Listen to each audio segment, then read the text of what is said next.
time for Christmas. No getting out of bed until the sun had risen. Now, for my younger brother, this was quite the challenge. Every Christmas morning, he would wake long before the sun had risen, and I could hear him squirming in bed until the sun's crest rose just above the horizon's edge. And then he would storm downstairs and begin to dump out the contents of every stocking.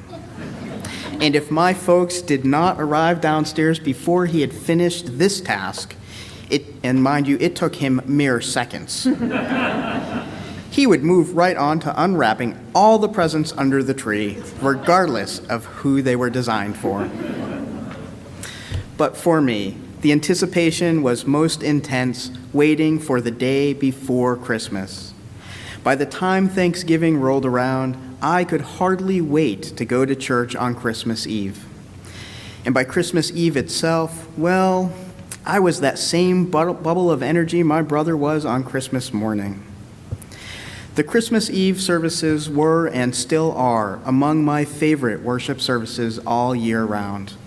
As a child, I loved that I got to sit in the sanctuary through the entire worship service, snuggled right in between my parents and grandmother. The songs we sang were songs I knew, for my mother had been singing them in the house for almost a whole month. The readings interspersed between the songs were unfamiliar when I was younger, but as I grew and heard them from time to time, year to year, I began to look forward to hearing them as well. But my absolute favorite moment was the moment when the lights were dimmed and the live flame passed from candle to candle while we sang Silent Night. As a child, and honestly still as an adult, I think it is a magical moment. As I have aged and grown, I have continued to find this a sacred moment. The passing of the flame is a visual representation of the interconnectedness of us all.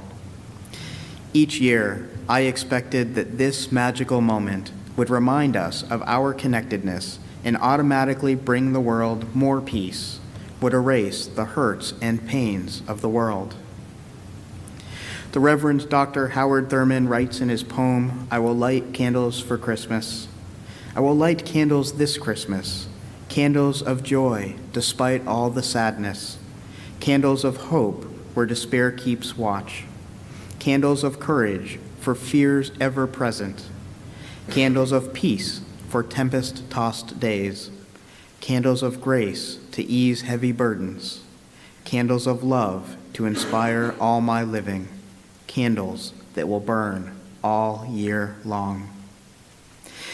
Each year, I still expect that magical feeling to happen as we light the candles.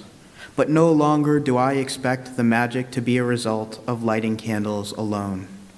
Now, I expect the magic because the community gathered is a community of love and faith.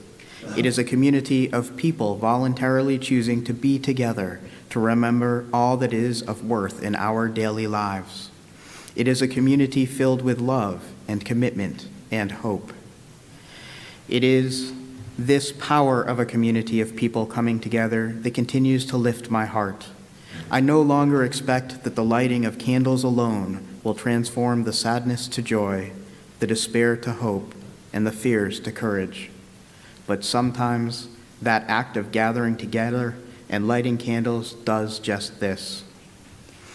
Yesterday, as I watched vigils and protests in response to the recent grand jury decisions to not hold police officers accountable for the deaths of Eric Gardner and Michael Brown, I witnessed the power of community creating a new sense of hope along with the very public processing of pain and sadness.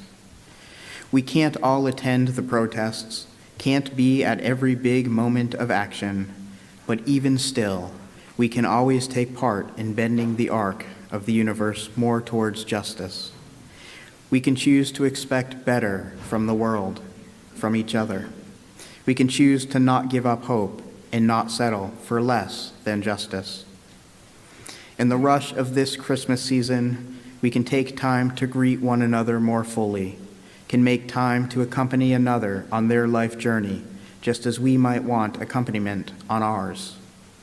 In the rush of this Christmas season, we can embrace the spirit of Advent, a time to pause and take a breath, to prepare, to anticipate, to expect. This third week of Advent focuses our expectations on joy. What joys are you anticipating as you prepare for the winter holidays, for Christmas and solstice and Hanukkah? How do you welcome joy into your life and into the life of those around you? What do you anticipate as we enter into this most intense holiday season? May your anticipation be met with wonder and joy.